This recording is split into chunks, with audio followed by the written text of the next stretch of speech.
warahmatullahi wabarakatuh. Waalaikumsalam warahmatullahi wabarakatuh.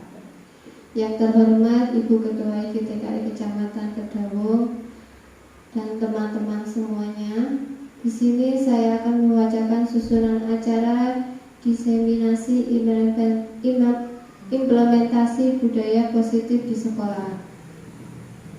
Yaitu yang pertama pembukaan, yang kedua doa, yang ketiga sambutan-sambutan, yang keempat ice breaking, yang kelima inti kegiatan, yang keenam tanya jawab, dan yang ketujuh penutup. Menuju acara yang pertama pembukaan, marilah kita buka acara hari ini dengan bacaan basmalah bersama-sama. Bismillahirrahmanirrahim. Menuju acara yang kedua, doa. Menurut agama dan kepercayaan masing-masing, berdoa dimulai. Selesai. Menuju acara yang ketiga, sambutan-sambutan. Sambutan yang pertama yaitu untuk Ketua IGTKI PGRI Kecamatan Kedawung, Ibu Sri Mulyani SPD. Waktu dan tempat kami persilakan.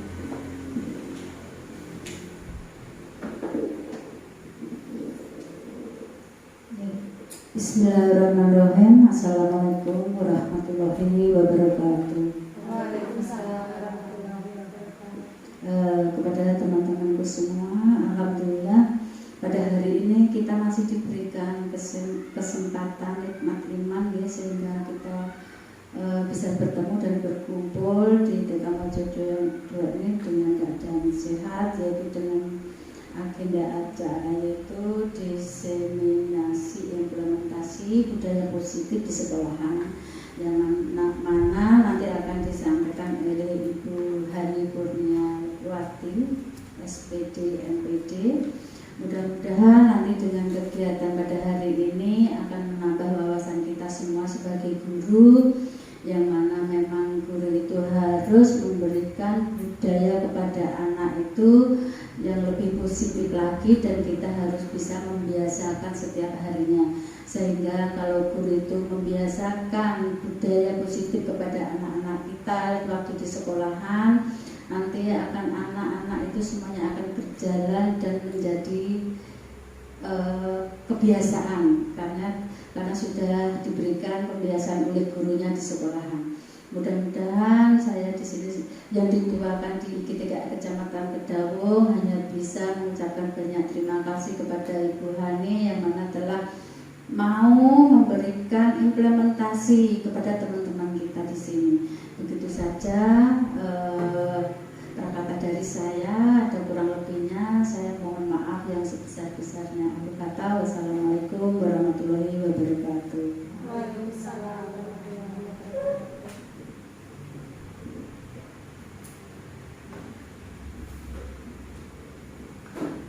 Menuju acara yang berikutnya, ice breaking yang akan disampaikan oleh Ibu Tinuk Sri Partini SPD. Waktu dan tempat kami persilahkan.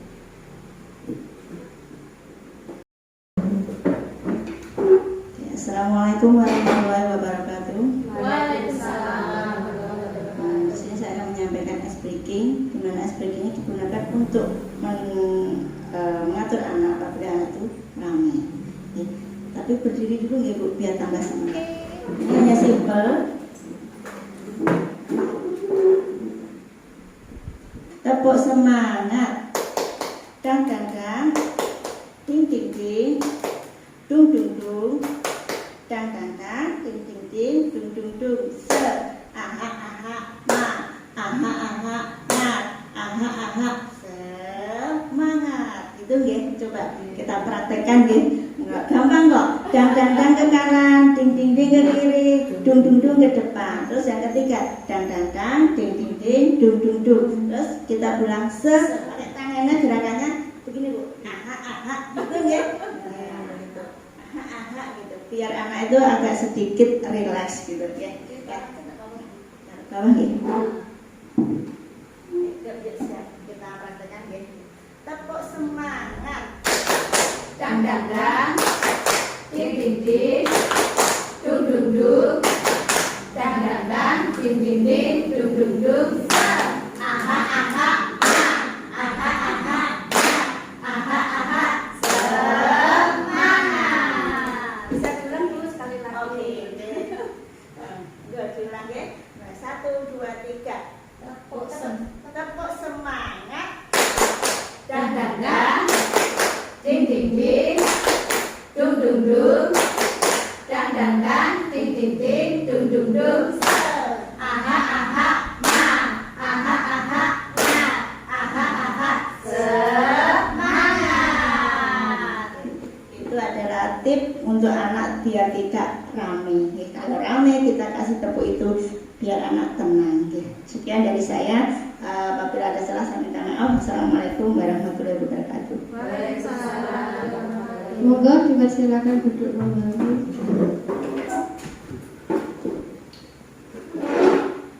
Menuju acara yang kelima, inti yang akan disampaikan oleh Ibu Hani Kurniawati MPSI. Waktu dan tempat kami persilakan.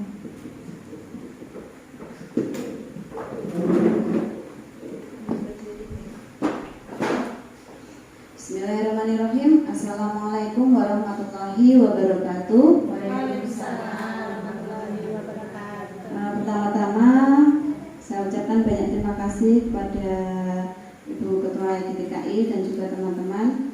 Tak lupa puja dan puji syukur kita aturkan kehadirat Allah Subhanahu wa taala yang telah memberikan kita nikmat sempat, nikmat sehat sehingga kita dapat berkumpul di TK Mojodoyong 2 ini dalam keadaan sehat walafiat tanpa kurang suatu apapun.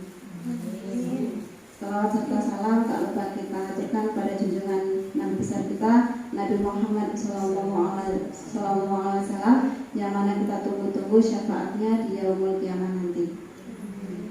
Ibu-ibu yang saya hormati, pada kesempatan kali ini saya akan menyampaikan diseminasi implementasi budaya positif di sekolah, yang mana ini menjadi tugas saya sebagai calon guru penggerak untuk menyampaikan pemahaman saya tentang materi budaya positif.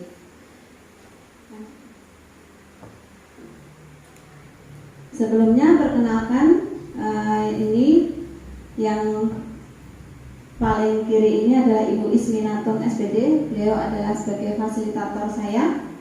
Kemudian yang saya sendiri calon guru penggerak angkatan 10. Kemudian yang paling ujung kanan adalah Ibu Nursari Helda Septiana SPD.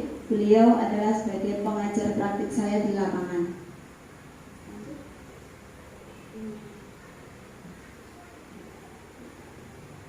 Tentang budaya positif, mungkin ibu-ibu semua sudah pernah mendengar, ada yang pernah mendengar tentang budaya positif. Budaya positif di sini ada beberapa materi. Itu yang pertama adalah tentang disiplin positif dan nilai-nilai kebajikan universal. Kemudian teori motivasi, hukuman dan penghargaan, kemudian restitusi. Berikutnya adalah keyakinan kelas. Berikutnya kebutuhan dasar manusia dan dunia berkualitas.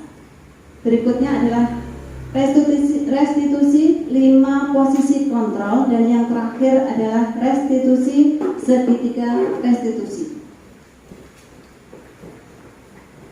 Di sini yang akan saya sampaikan nantinya itu adalah praktik baik yang telah saya lakukan di sekolah. Itu tentang budaya positif. Jadi tentang inti-inti yang ada tentang di budaya positif tadi yang sudah saya praktekkan itu nanti harus saya sampaikan ke atau saya sebarkan ke guru atau rekan sejawat yang lainnya. Yang pertama kita ke teori dulu ya. Ke teorinya tentang definisi atau tentang pengertian-pengertian dari yang materi-materi yang akan saya sampaikan. Yang pertama adalah disiplin positif. Disiplin positif ini merupakan salah satu cara penerapan diri yang bertujuan untuk menumbuhkan kesadaran tentang kedisiplinan peserta didik berdasarkan motivasi intrinsik. Jadi diusahakan tentang penerapannya itu ke anak itu ada motivasi dari dalam diri anak. bukan hanya sekedar peraturan yang dibuat oleh sekolahan yang harus dilaksanakan oleh anak. Jadi diusahakan tentang untuk disiplin positif ini adalah motivasi dari diri anak itu sendiri. Lanjut. Berikutnya tentang nilai-nilai kebajikan. Nilai-nilai kebajikan ini adalah nilai sifat-sifat positif manusia yang merupakan tujuan mulia yang ingin dicapai setiap individu. Nilai-nilai positif ini adalah diyakini seseorang, maka motivasi intrinsiknya akan terbangun sehingga menggerakkan motivasi dari dalam diri untuk dapat mencapai tujuan mulia yang diinginkan.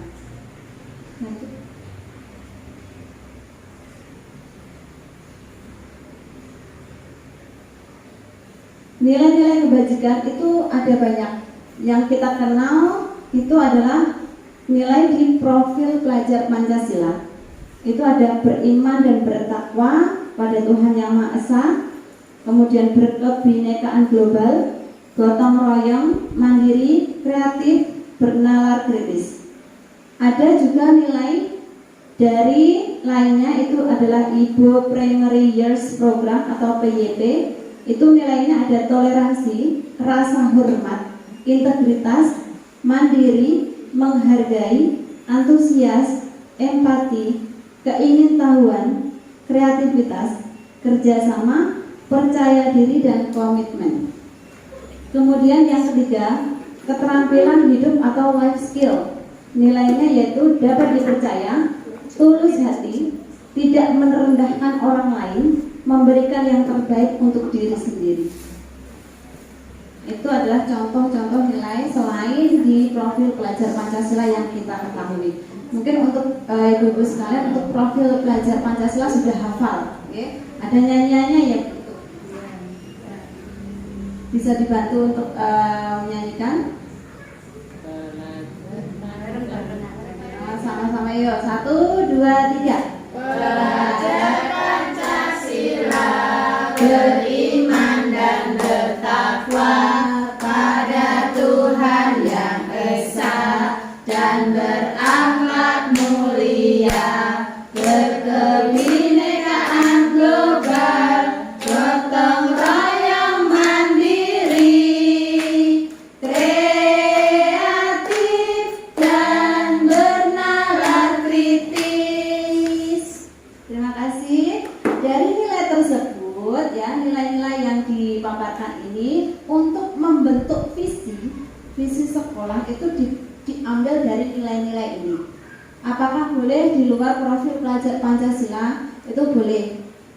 Ya. Jadi ketika kita nanti merumuskan visi sekolah itu bisa diambil dari nilai-nilai yang ada, bisa dari profil pelajar Pancasila atau dari yang lainnya.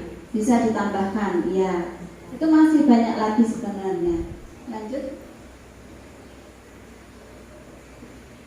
Kebutuhan dasar manusia.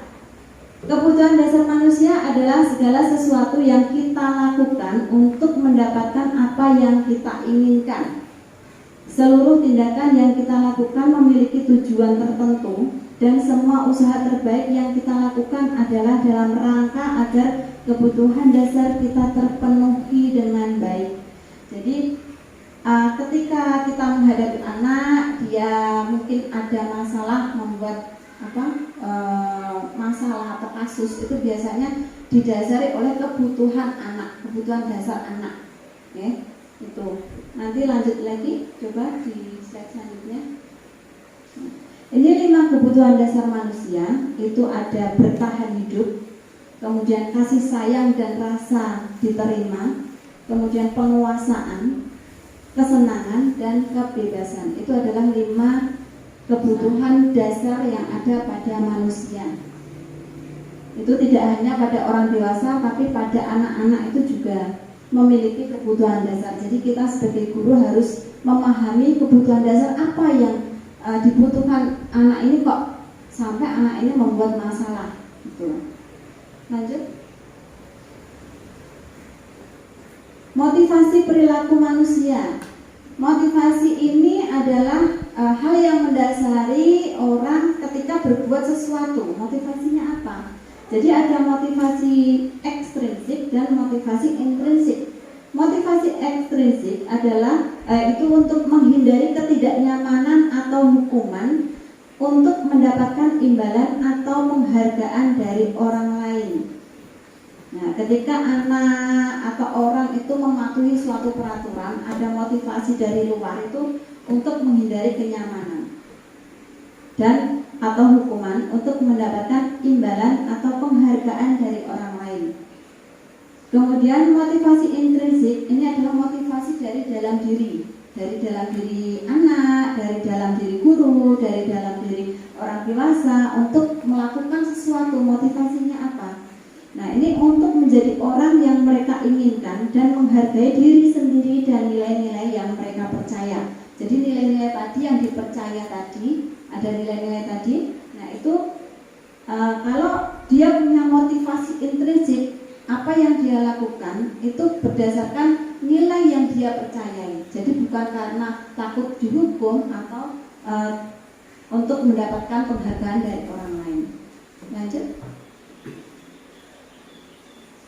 Nah, hukuman bersifat tidak terencana atau tiba-tiba.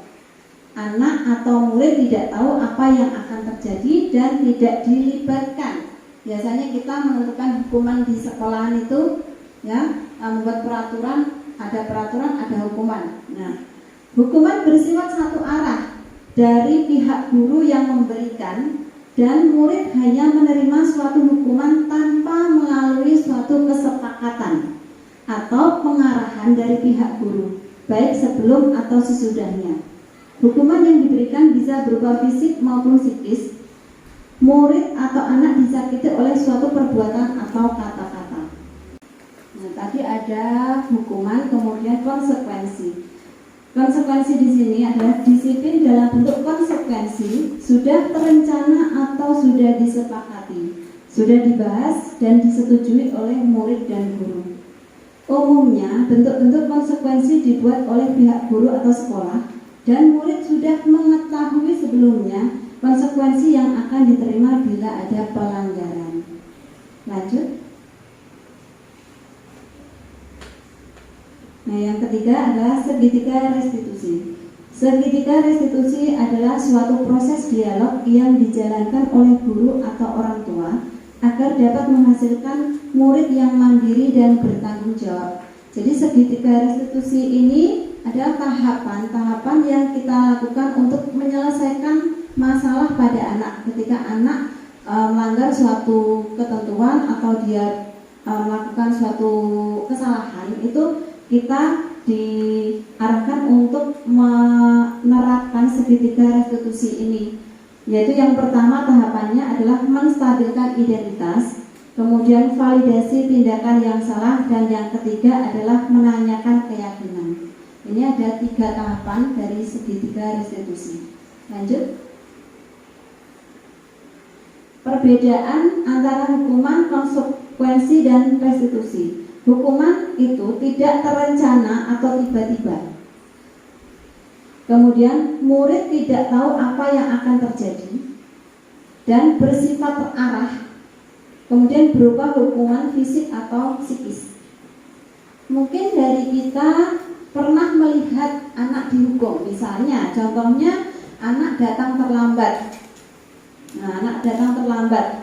Tiba-tiba anak ini disuruh sama gurunya untuk membersihkan rumput misalnya. Nah, itu berupa hukuman, kan tidak ada konsekuensi, tidak ada tata tertib yang menuliskan bahwa jika anak terlambat maka hukumannya ada ini. Itu kan tidak ada. Jadi dari guru secara sepihak menentukan hukuman, menentukan tindakan atas pelanggaran yang dilakukan oleh anak. Ini adalah bentuk dari hukuman. Kemudian konsekuensi ini terencana atau disepakati sesuai peraturan. Jadi ada kesepakatan terlebih dahulu dalam bentuk tertulis, misalnya ada tata tertib, misalnya pelanggaran begini, nanti konsekuensinya ini. Itu sudah ada kesepakatan terlebih dahulu. Murid tetap dibuat tidak nyaman. Kemudian sikap guru selalu memonitor murid. Dan yang ketiga adalah restitusi. Proses menciptakan kondisi bagi murid untuk memperbaiki kesalahan.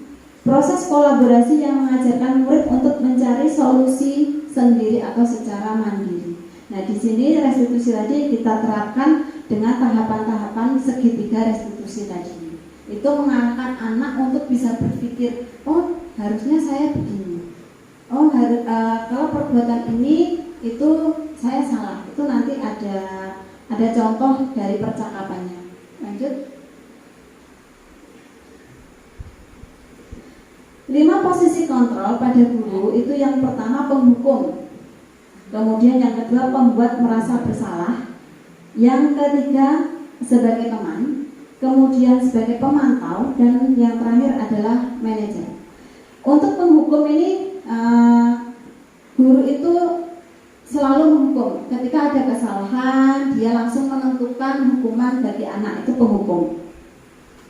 Kemudian pembuat merasa bersalah itu contohnya misalnya gini, anak ini tidak mengerjakan tugas. Nah, apa yang dikatakan guru ketika dia bisa dikatakan adalah seorang pembuat merasa bersalah? Biasanya guru mengatakan begini, ayo Dek, kamu nggak ngerasa kasihan sama Bu Guru loh sudah capek-capek bikin mengajari kamu, kok kamu nggak mengerjakan. Nah, itu membuat diri anak merasa bersalah. Nah, itu namanya guru dalam posisi pembuat merasa bersalah. Itu mungkin ada yang pernah seperti itu. Pernah. Kemudian teman, sebagai posisi teman itu ini lebih mengajak. Ayo kita selesaikan. Ayo bantu Bu Guru untuk menyelesaikan tugasnya. Ayo bantu Bu Guru nanti biar Bu Guru nanti tugasnya bisa segera selesai. Gitu. Kemudian pemantau itu biasanya guru menyampaikan kesalahan anak dan juga konsekuensinya. Jika kamu memakai sepatu warna putih atau bukan warna hitam, maka konsekuensinya apa? Nah, itu sebagai pemantau. Konsekuensinya apa? Misalnya kan berarti guru ini membacakan atau mengingatkan kepada murid tentang tata tertib yang ada di sekolahan. Itu sebagai pemantau. Kemudian yang terakhir adalah manajer. Ini adalah posisi kontrol guru yang paling ideal, yang akan dituju oleh guru, yang diharapkan dari seorang guru adalah posisi kontrol manajer. Di posisi kontrol manajer ini guru itu memfasilitasi, guru itu mengajak anak untuk berpikir tentang solusi yang baik seperti apa, membuat kesepakatan seperti apa. Kemudian yang pertama adalah mengkonfirmasi kebenaran terlebih dahulu, menanyakan alasan itu untuk menggali kebutuhan anak itu sebenarnya apa, kenapa dia melakukan kesalahan itu. Seperti yang saya sampaikan sebelumnya tentang kebutuhan dasar manusia. Jadi kenapa anak ini kok melakukan kesalahan seperti ini? Kenapa anak ini kok terlambat? Jadi kita gali alasannya. Oh, misalnya karena ini Bu bangunnya kesiangan. Oh, bangunnya kesiangan. Kenapa bangunnya kesiangan? Jadi ditanyakan. Kalau kita sudah tahu kebutuhannya apa, nah kita tanyakan. Kita buat anak ini untuk memberikan solusi. Nah, sebaiknya solusinya gimana ya, Dek? Gimana ya, Mas? Kalau biar besok kamu tidak terlambat, gitu. Nah, berikut adalah rencana tindakan untuk aksi nyata yang saya lakukan. Lanjut slide selanjutnya. Izin duduk ya Bu ya. Ya, silakan. Latar belakang. Yang pertama, tata tertib yang ada belum sepenuhnya dapat dipatuhi oleh seluruh warga sekolah dalam kegiatan sehari-hari. Yang kedua, penerapan hukuman dan penghargaan dipandang kurang efektif untuk mewujudkan kepatuhan murid. Yang ketiga, masih banyak guru yang belum memahami posisi kontrol yang tepat dalam upaya mewujudkan disiplin positif. Lanjut. Tujuan mewujudkan disiplin positif yang mengacu pada keyakinan kelas. Yang kedua, dengan pendekatan segitiga restitusi, mewujudkan murid yang mandiri dan bertanggung jawab. Dan yang ketiga, mewujudkan budaya positif di sekolah sehingga tercapai visi dan tujuan pendidikan yang sesuai dengan filosofi Ki Hajar Dewantara. Lanjut. Tolak ukur keberhasilan, yang pertama terbentuknya keyakinan kelas. Yang kedua, murid menjadi lebih mandiri, bertanggung jawab, dan memiliki karakter yang lebih kuat. Yang ketiga, guru memahami inti budaya positif. Dan yang terakhir, guru menerapkan tahapan segitiga restitusi. Lanjut. Lini masa mengkomunikasikan perihal rencana penerapan budaya positif dengan kepala sekolah dan juga rekan sejawat yang ada di sekolahan. Kemudian membuat keyakinan kelas dengan melibatkan guru dan juga murid. Yang ketiga, menerapkan tahapan pendekatan segitiga restitusi untuk penanganan kasus yang terjadi pada murid di sekolah. Dan yang terakhir, melakukan evaluasi dan refleksi terhadap keyakinan kelas yang telah dibuat dari waktu ke waktu. Jadi keyakinan yang telah dibentuk tadi bisa direvisi, ya, tidak harus itu terus gitu. Lanjut.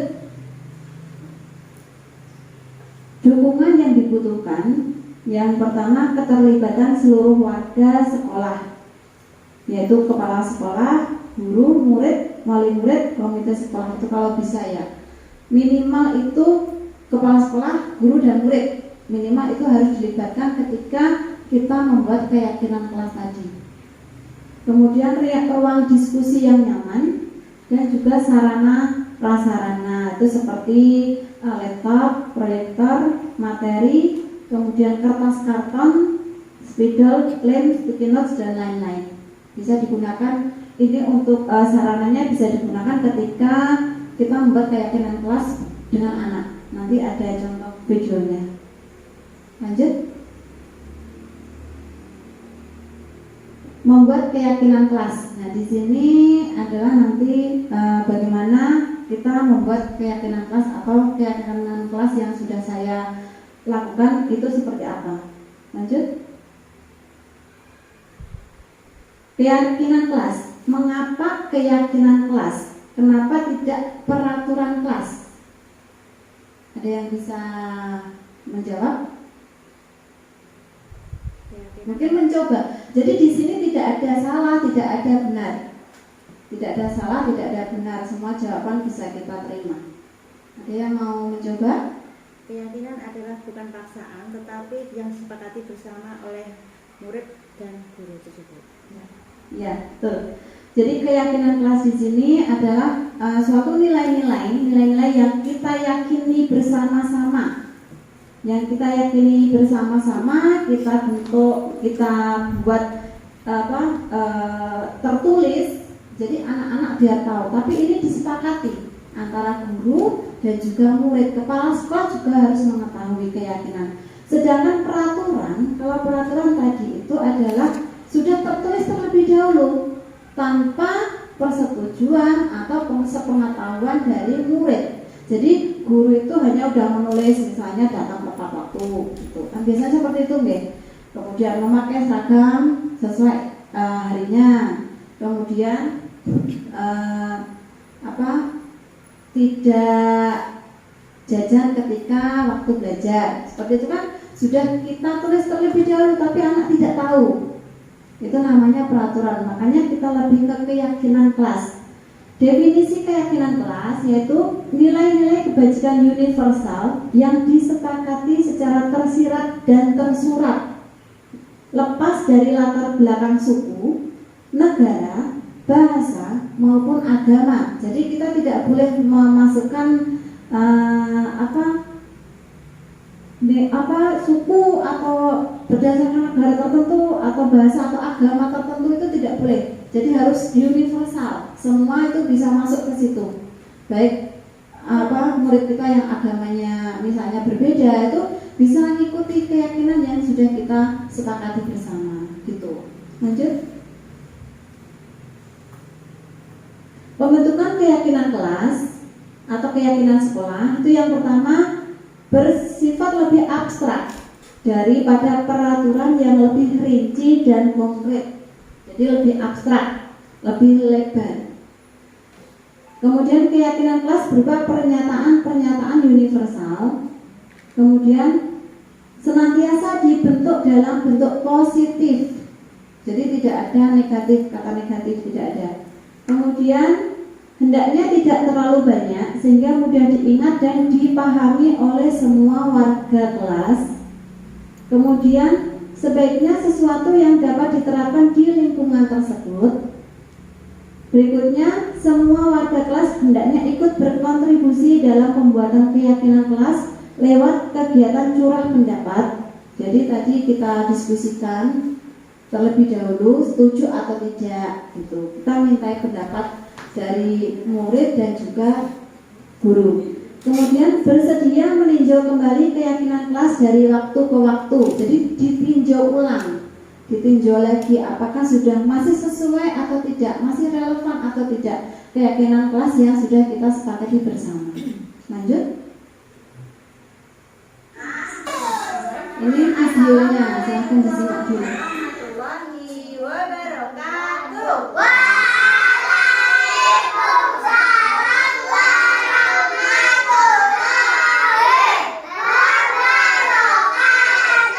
Selamat pagi anak-anak.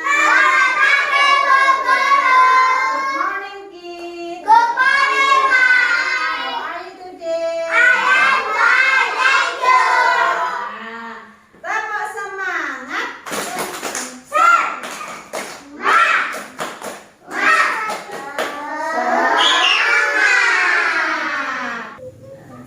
Dek, hari ini Bu Guru akan membuat keyakinan kelas bersama kalian dan juga Bu Guru.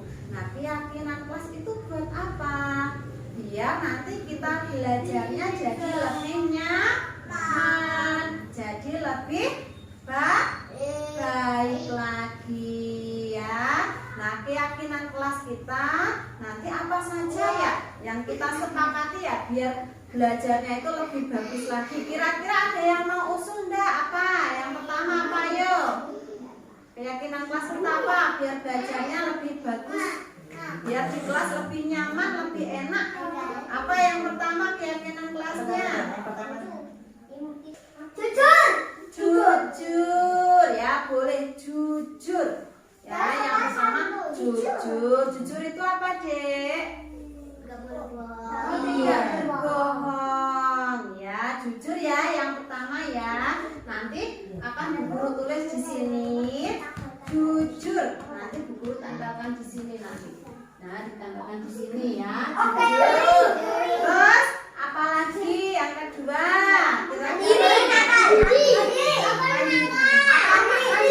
Oh ya, sebentar. Apa Mas Niko?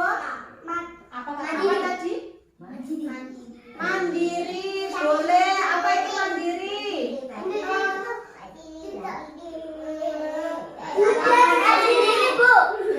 Oh, belajar sendiri. Terus kalau di sekolahan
Tepat waktu.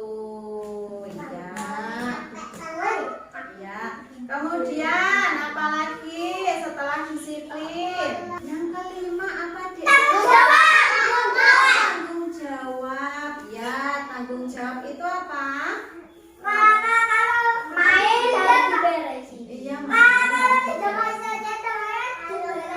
ya, dikembalikan.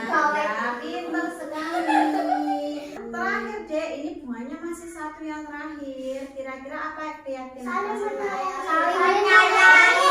Fadlan apa Fadlan? Iya, menyayangi. Apa, Dek? Saling menyayangi. Saling menyayangi itu apa? Tidak memukul teman. Tidak mengejar temannya. Suka memberi hadiah ke temannya. Senang berbagi.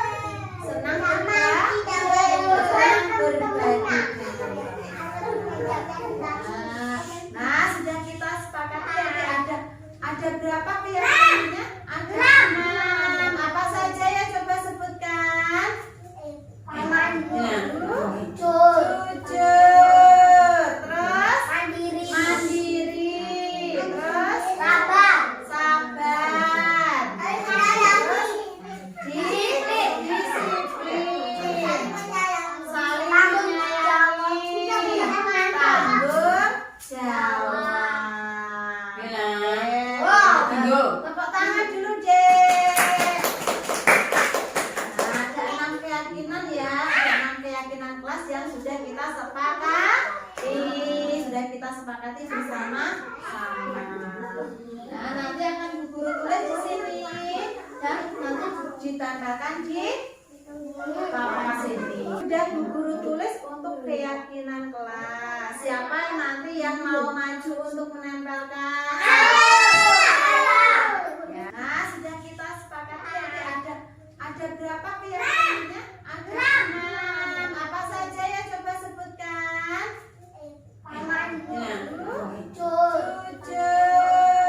terus mandiri, terus sabar, terus disiplin, saling menyayangi, tanggung jawab. Tepuk tangan dulu, Dek. Nah, ada 6 keyakinan ya, ada 6 keyakinan kelas yang sudah kita sepakati bersama-sama. Nah, nanti akan Bu Guru tulis di sini dan nanti ditambahkan di papan sini. Nah, setelah disepakati keyakinan sudah ditulis, terus ditempelkan oleh anak-anak biar anak-anak itu tahu keyakinan kelasnya.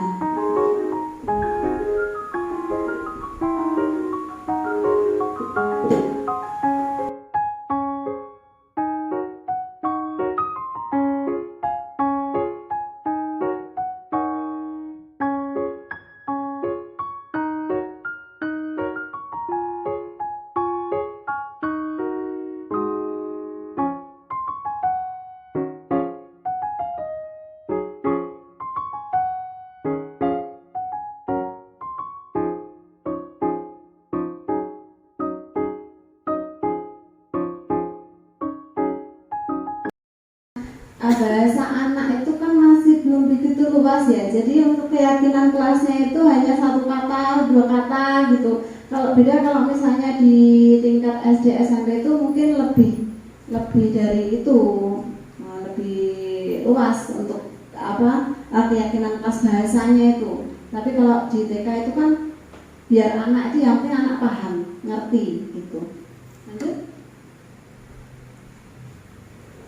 Nah, itu tadi untuk untuk keyakinan kelas yang telah saya lakukan di sekolah saya, di kelas saya itu bersama dengan guru juga terlibat kemarin itu dan juga murid semua itu dilibatkan. Kemudian tugasnya susunlah keyakinan kelas sesuai prosedur pembentukan keyakinan sekolah atau kelas. Penjenengan bisa nanti untuk dibuat keyakinan kelas, menuliskan beberapa keyakinan kelas yang mungkin akan diterapkan di sekolah. Monggo silakan kita beri waktu kurang lebih 5 menit. Nanti untuk bisa dibacakan keyakinan kelasnya apa saja. Misalnya kan ini untuk usulan. Silakan.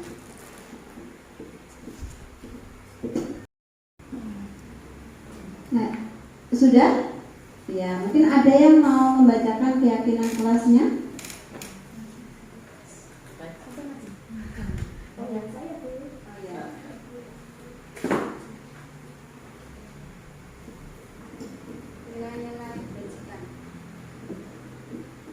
Keyakinan kelas untuk anak kelas TK diantaranya 1. Berdoa sebelum dan sesudah kegiatan. Yang kedua, berbicara dengan sopan. Ketiga, santun dalam bersikap. Yang keempat, rapi dalam berpakaian. Diantaranya itu. Terima kasih untuk dibacakannya keyakinan kelas. Lanjut untuk slide selanjutnya. Menerapkan segitiga restitusi seperti yang sebelumnya tadi sudah sedikit saya singgung. Ada tahapan-tahapan segitiga restitusi yang harus diterapkan untuk menyelesaikan masalah yang terjadi pada anak. Itu ada 3, yaitu yang pertama menstabilkan identitas, kemudian validasi tindakan yang salah, dan menanyakan keyakinan. Dari ketiga langkah ini itu tidak harus berurutan, tidak harus dijalankan sesuai urutannya, bisa diganti, mungkin menstabilkannya, mungkin validasi dulu, kemudian menstabilkan itu. Ini penerapannya itu pada percakapan, skenario percakapan. Lanjut. Nah, sebelumnya kita akan tanya jawab. Ini hukuman atau konsekuensi? Ya, ini hukuman atau konsekuensi? Sebentar.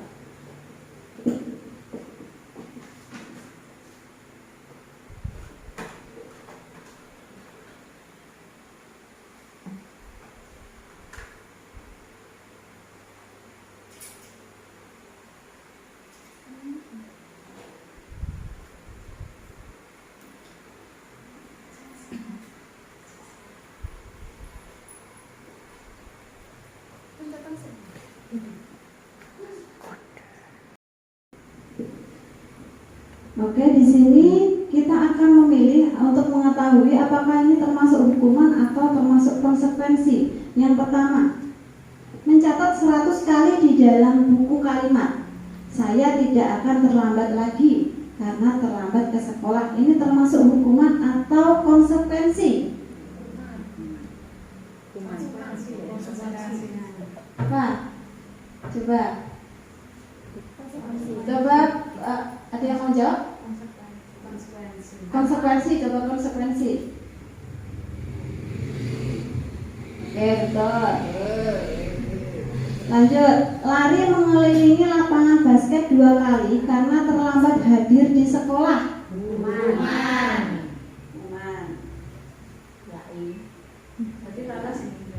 Oke. Kemudian membersihkan coretan yang dibuatnya di meja tulis.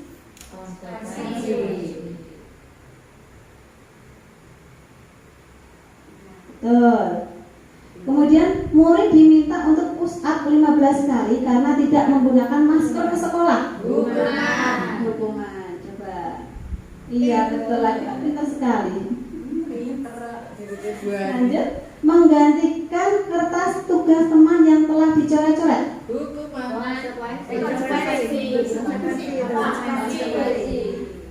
Konsekuensi. Ya. Lanjut. Berjemur di lapangan basket pukul 12 siang karena ngobrol dengan teman. Baik, lanjut. Murid diminta bertelanjang kaki sepanjang hari karena tidak menggunakan menggunakan sepatu warna hitam sesuai peraturan sekolah? Hukuman. Nah, ayo. Murid diminta bertelanjang kaki sepanjang hari karena tidak menggunakan sepatu warna hitam sesuai peraturan sekolah. Konsekuensi. Apa? Coba konsekuensi.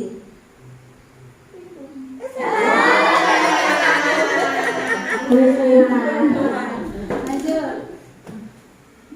Oh, lagu enak kata-kata peraturan. Iya. Berdiri di depan kelas sambil mengangkat kaki satu karena tidak bisa menjawab pertanyaan. Hukuman. Ya. Kemudian membersihkan tumpahan air di meja tulis karena tersenggol pada saat belajar. Konsekuensi. Oke. Kehilangan 10 menit jam istirahat untuk mengerjakan tugas karena terlambat datang dan tertinggal pelajaran selama 10 menit. Konsekuensi. Oke. Duduk di bangku di pinggir lapangan pada jam istirahat tidak diizinkan bermain oleh guru piket karena mencederai teman saat bermain di lapangan. Hukuman.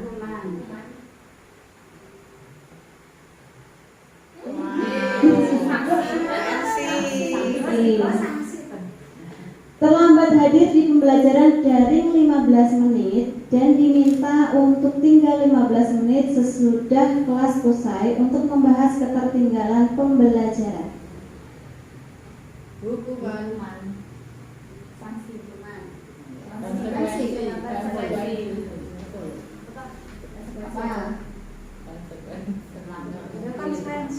Konsekuensi. Iya. Lari mengelilingi lapangan basket 2 kali karena terlambat 10 menit untuk pelajaran PJOK.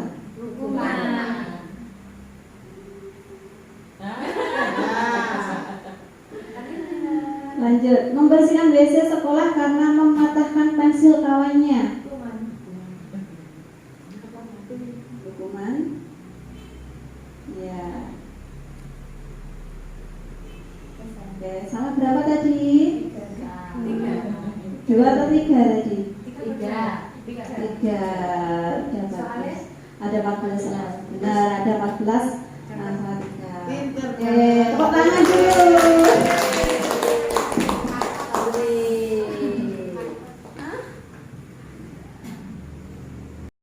Untuk slide selanjutnya. Berikut adalah video aksi nyata untuk penerapan segitiga restitusi yang telah saya lakukan di sekolah. Silakan disimak. Halo Mas Naya. Apa kabar? Alhamdulillah.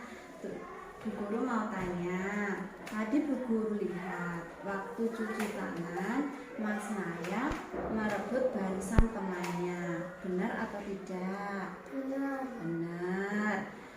Di sini Bu Guru bukan mau menghukum atau menyalahkan Mas Naya, tapi Bu Guru mau mencari solusi bersama-sama dengan Mas Naya biar besok itu bisa lebih baik lagi, ya.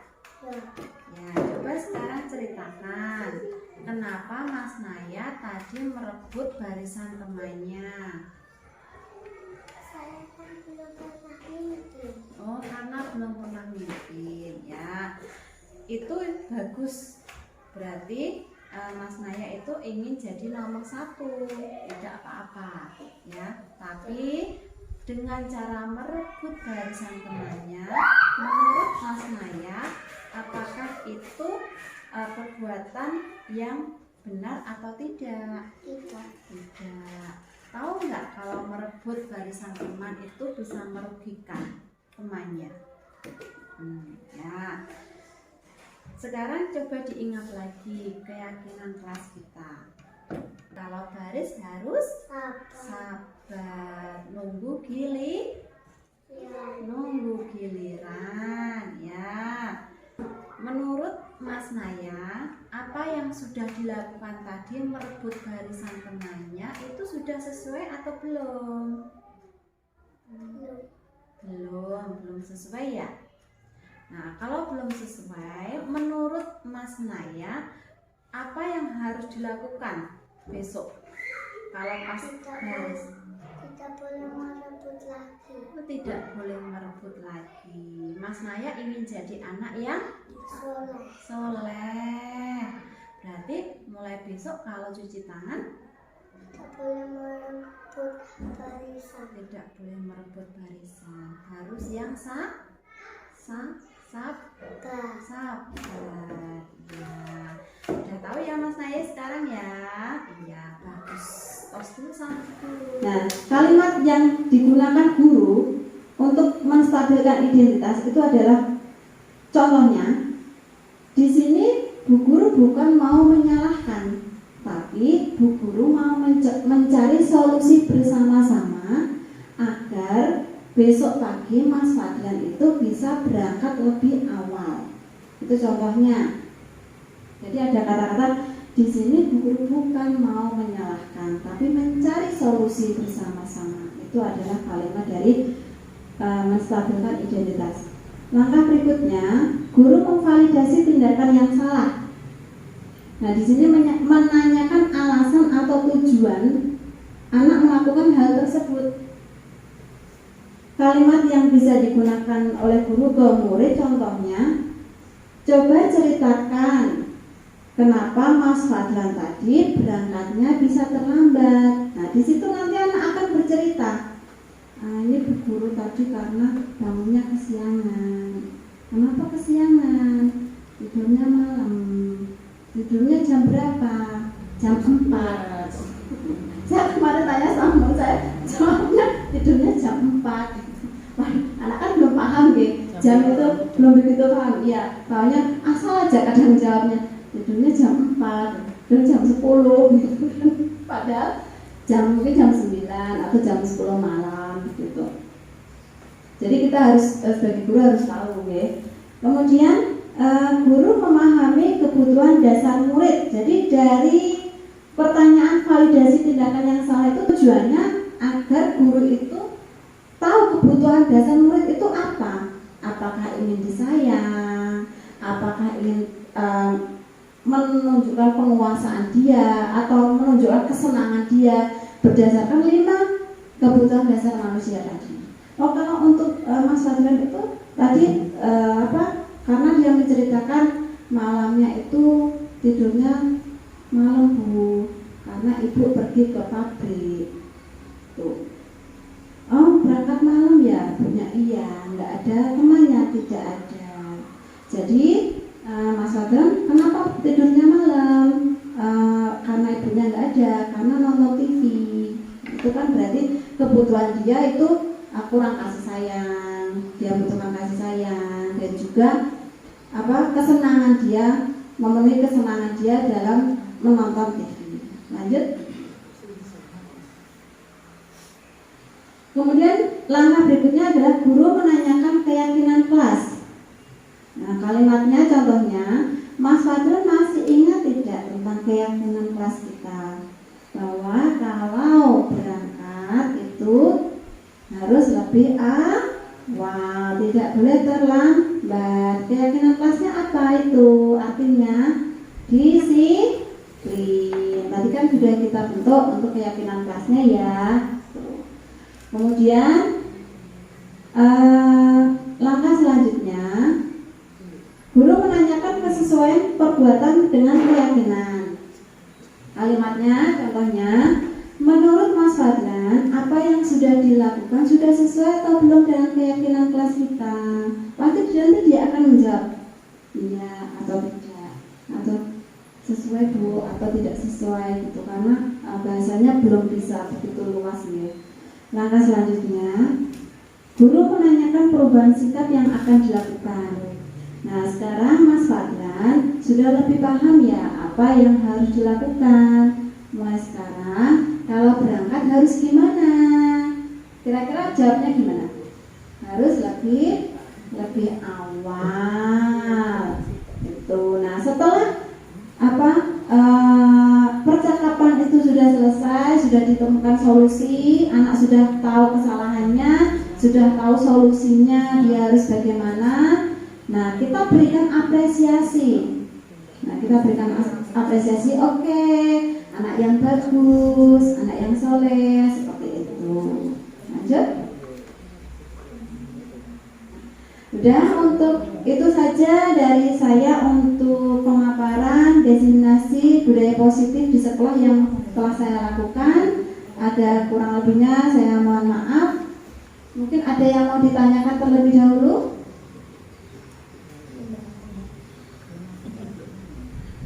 Tidak ada? Kalau tidak ada, kita akhiri untuk acara diseminasi pada siang hari ini. Saya ucapkan banyak terima kasih. Oh, ada yang tanya ya? Itu tentang keyakinan kelas. Itu keyakinan kelas itu dibuat setiap hari atau misalnya awal bulan atau awal minggu atau awal tahun ajaran. Ya. Terima kasih. Ya, terima kasih. Untuk membuat keyakinan kelas itu bisa kita buat di awal tahun pelajaran. Kemudian seperti yang disampaikan tadi kan, untuk keyakinan kelas itu tidak perlu banyak-banyak. Itu sedikit saja tapi anak paham. Itu kemudian untuk yang poin terakhir tadi disampaikan juga bahwa kita bisa juga untuk dievaluasi keyakinan kelas yang sudah disepakati. Jadi misalnya di awal tahun pelajaran sudah kita buat kesepakatan keyakinan kelas, sudah ditulis seperti tadi ya, ditambah-tambah itu tadi. Nah, berjalan 3 bulan misalnya, mau ditambahkan, itu bisa kita buat lagi keyakinan kelas, ditambahkan lagi di situ dengan tentunya dengan kita berkolaborasi lagi dengan anak-anak, kita diskusikan dengan anak-anak dan juga guru di situ. Gitu. Berarti keyakinan kelas itu bisa berubah sewaktu-waktu. Iya, bisa berubah, bisa ditambahkan, lebih bagus ya ditambahkan itu. Gitu. Terima kasih. Saya boleh tanya Bu? Boleh. Sebentar saja ya. Tadi dijelaskan dari Bu Hani bahwa kita sebagai guru untuk pembelajaran harus bisa memotivasi anak ya, tapi ya itu baik dari anak itu bisa dari dalam dan dari luar. Nah, kita semua di sini adalah guru, nanti biar tahu ya sedikit-sedikit ya langkah-langkah apa contohnya untuk memotivasi anak. Misalkan kalau dari diri anak itu, guru itu memberikan langkah-langkah spesifik untuk anak itu yang bagaimana gitu. Contoh 1-2 aja. Untuk motivasi tadi itu, kalau di sini tadi kan lebih ke penerapan keyakinan dan juga hukuman tadi. Nah, ada motivasi dari luar, itu berupa peraturan yang telah dibuat atau tata tertib. Lah itu motivasi dari luar. Itu misalnya contohnya kalau motivasi dari luar itu seseorang ada peraturan ketika orang berkendara itu diharuskan memakai helm. Nah, itu peraturan. Tapi kalau keyakinan itu dari diri sendiri, itu kalau pakai helm itu nanti untuk keselamatan diri saya. Itu keyakinan. Jadi setelah kita punya keyakinan, maka peraturan itu adalah nomor 2. Kemudian untuk motivasi dari dalam, misalnya untuk murid, itu bagaimana menumbuhkan motivasi dari dalam, itu adalah yang jelas kita sering mengapresiasi apa yang dilaksanakan oleh murid kita, capaian-capaian apa yang sudah diperoleh oleh murid kita. Jadi setiap kali anak memiliki capaian terhadap belajarnya, itu sebaiknya kita apresiasi. Bagaimana cara mengapresiasinya itu tidak harus dengan media benda, memberikan hadiah, tidak, dengan ucapan-ucapan yang baik, memberikan selamat, memberikan tepuk tangan. Itu adalah bentuk apresiasi kita kepada murid atas prestasinya. Itu kemudian motivasinya lagi, mungkin bisa lagi kita ketika anak itu mendapatkan suatu kesulitan, jadi kita sebagai guru itu juga harus sikap tanggap terhadap kesulitan yang dihadapi oleh anak. Kita bisa memfasilitasi apa yang dibutuhkan oleh anak. Itu biar motivasinya itu dia tidak merasa tertekan atau merasa minder dari temannya gitu. Kemudian kita juga harus memahami kebutuhan anak, apa yang dia butuhkan itu kita harus tahu. Kemudian mungkin bisa juga anak itu diajak ngobrol, ditanyakan itu kesulitannya di mana. Itu Bu. Motivasi kedisiplinan ya berarti ya. Motivasi kedisiplinan. Terima kasih.